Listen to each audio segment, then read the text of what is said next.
नमस्कार मित्रांनो, स्वागत आहे आपल्या नवीन व्हिडिओमध्ये। तर आज स्पेशल होती पनीरची भाजी। बघू शकता खूप सुंदर अशी पनीरची भाजी बनवली होती।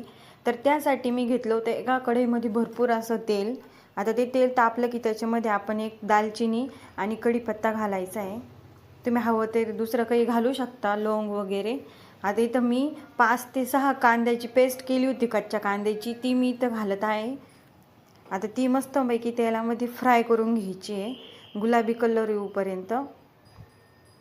आता हा फ्राय झाला आहे आपला कांदा थोडाफार। आता हा मस्तपैकी फ्राय होऊन दिला की त्याच्यामध्ये आपण घालायची टमाट्याची प्युरी।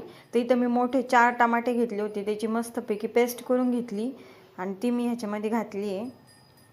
आता हे पण छानपैकी परतून घ्यायचे। बघू शकता लाल असा कलर झालेला आहे। आता तर आपलं हे परतून झालेलं आहे। तर आता मी अद्रक लसूणची पेस्ट केली होती मिक्सरमध्ये, ती त्यात घालून ते पण छान परतायचं आहे। मी तर बेसन पीठ घेतलं होतं, ते थोडंसं भाजून घेतलेलं पीठ आहे, कारण की आपली भाजी चांगली मिळून यावी यासाठी।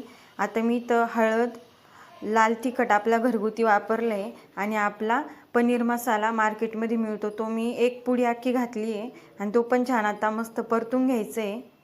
आता सगळं मिश्रण छान परतून घ्यायचं। आता मी इथं पनीर घेतलं आहे, त्याचे छान असे एक आकाराचे मी कट करून घेतले, बघू शकता। तुम्हाला हवं त्या आकारात तुम्ही कट करू शकता। मला हा आकार आवडतो त्यामुळे मी ह्यामध्ये कट करून घेतलं आहे। आता मी असे सगळे पनीर कट करून घेतले। आता आपली भाजी तर फ्राय करून झाली। तर ते आपण मिश्रण जे केलं होतं शिजण्यासाठी, मी तिथं गरम पाणी टाकलं होतं थोडंसं आणि हे शिजण्यासाठी ठेवलं होतं। आता बघू शकता पाणी आटलेलं आहे आणि आपला मसाला जो बेस होता तो मस्तपैकी शिजलेला आहे। आता ह्याच्यामध्ये मी गरम पाणी घातलं आहे, आवश्यकतेनुसार तुम्ही सुद्धा त्यात गरम पाणी घाला आणि हे छान मिक्स करून घ्या।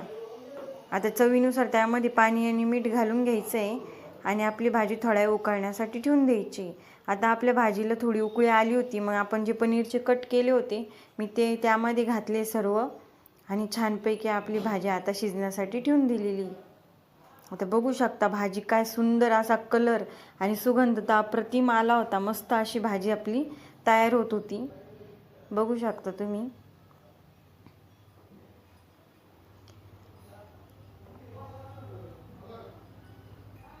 आता ह्याच्यामध्ये आपण बारीक कोथिंबीर कट करून घालायची आहे।